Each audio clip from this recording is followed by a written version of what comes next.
conflito no Oriente Médio traz reflexos que vão além da geopolítica. Petróleo mais caro, dólar pressionado e risco no fornecimento de fertilizantes entram no radar do agro brasileiro, especialmente diante das tensões no Estreito de Hormuz.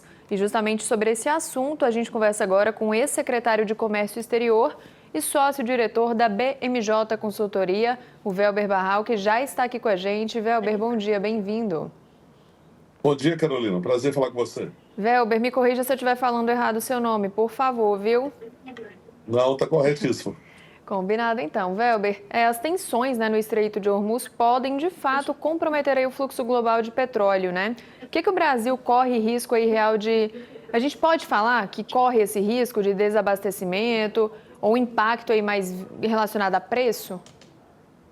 Os dois, Carolina. Na realidade, como nós sabemos, aquela região já teve vários conflitos, inclusive embates recentes entre Israel e Irã. E esses embates todos nos últimos anos foram relativamente rápidos, uma semana, 10 dias, o que acabou atrapalhando, mas não criando impacto de médio prazo no transporte, no acesso a petróleo e também no abastecimento daquela região. A grande pergunta agora é quanto tempo vai levar esse atual embate. O presidente Trump falou em até 5 semanas. E se o Estreito de Hormuz vai continuar bloqueado? Porque o Estreito é por onde passa, de um lado, a exportação de petróleo, a exportação de fertilizantes, que também é importante para o Brasil, e o abastecimento para vários países daquela região. Todos eles são compradores importantes de commodities, principalmente commodities agrícolas do Brasil. E, Welber, com o petróleo em alta, quais são os reflexos diretos para o agro brasileiro em termos aí de custo de produção, especialmente diesel, frete, energia? Exatamente. Então, fundamentalmente, nós já tivemos algumas crises do petróleo em 73, 79, derivadas, inclusive, de conflitos naquela região que fizeram o preço do petróleo subir muito. Quando o petróleo sobe, nós estamos falando de um preço mundial, você tem primeiro um impacto grande de inflação no mundo inteiro. Depois você tem uma elevação dos custos de transporte, não só o transporte marítimo internacional, mas inclusive o transporte interno, principalmente num país igual ao Brasil, que é muito dependente do transporte de caminhão. Então você tem um aumento de custos também derivado dessa elevação do preço do petróleo. E isso tem impactos econômicos, de novo, se o conflito se estender. Se o conflito se estende, você tem um impacto econômico também no que se refere a juros, inflação, e aí começa a ter um efeito no crescimento mundial. Welber, e quando a gente fala agora sobre o dólar, que já vem pressionado aí em meio às incertezas externas, como que aí no conflito, no Oriente Médio pode afetar ainda mais o câmbio e, consequentemente, a competitividade do agro?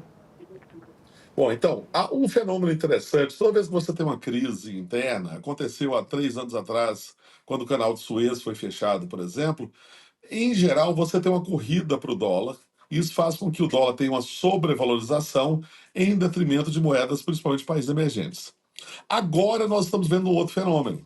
Como também há uma certa insegurança com relação à política monetária dos Estados Unidos, tem havido uma elevação muito grande de preço de metais, principalmente ouro, prata e, eventualmente, alguns tipos de criptomoedas. Então, esse é um fenômeno diferente. O dólar pode continuar tendo uma valorização. Essa valorização do dólar, claro, aumenta, por outro lado, a rentabilidade das exportações de commodities brasileiras. Gabriel, e a gente sabe a importância do Oriente Médio aí, do papel relevante na cadeia de fertilizantes. Tem risco concreto de interrupção no fornecimento ou aumento expressivo de preços para o produtor rural brasileiro?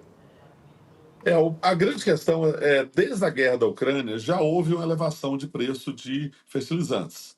O Brasil começou a importar mais de outros países, Cazaquistão, Marrocos, etc., porque a Ucrânia e a Rússia são grandes fornecedores e houve interrupção de fornecimento.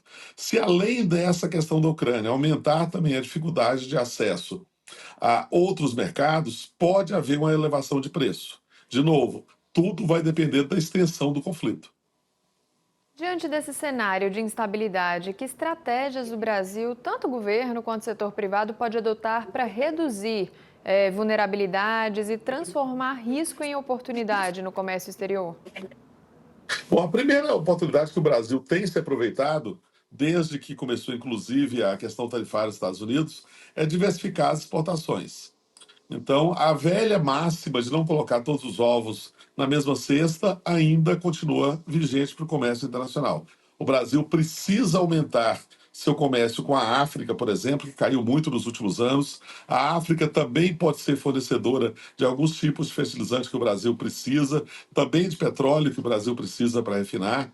Então, você precisa diversificar, diversificar as fontes de sourcing, de fornecimento e também de consumo, para evitar que justamente uma crise localizada possa afetar o país. Weber, acho que é isso. Falamos um pouquinho sobre tudo. Algo mais para finalizar aqui a nossa conversa?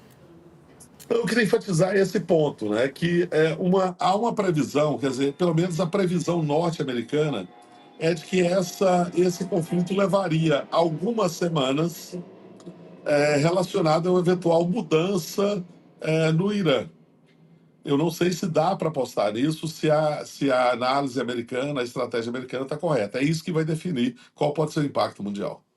A gente segue daqui acompanhando toda essa movimentação. Welber, obrigada pela participação aqui com a gente no Agromanhã, viu? Muito obrigado, bom dia. Bom dia.